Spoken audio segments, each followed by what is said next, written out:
पार पडेल सगळं व्यवस्थित. मला वाटतं आंदोलकांची भूमिका अत्यंत चांगली आणि आदरयुक्त होती. इव्हन एवढे लाखो लोक जाण्यात आले पण एकही चुकीची घटना घडू न देण्याकडे त्यांचा कल होता.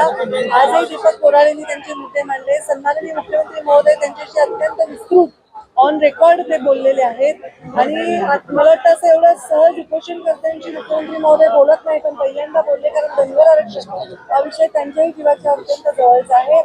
सकारात्मक भूमिका ते घेतील पण याच्यामध्ये कायद्याच्या काही चौकटी आहेत ज्या रुंदाव्या लागतील. काही ठिकाणी त्याच्यामध्ये काही बदलाव करावा लागेल आणि हे सहज होत नाही कारण शेड्यूल्ड आरक्षण आहे.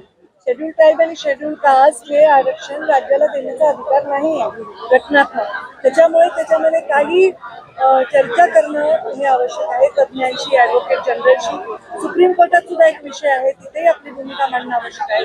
तर मुख्यमंत्र्यांनी तोही शब्द दिलेला आहे. मी मुक्कामी थांबले आहे आणि दीपक भाऊंना मी सांगितलंय की उद्या ते पत्र आज त्यांना मिळून जाईल. ते चर्चा करतील त्यांच्या सगळ्या लोकांशी आणि उद्या आम्ही 11 वाजता परत इथे येऊ आणि ते उपोषण उद्या सोडावे त्यांनी अशीच अपेक्षा ते सहकार्य करतील.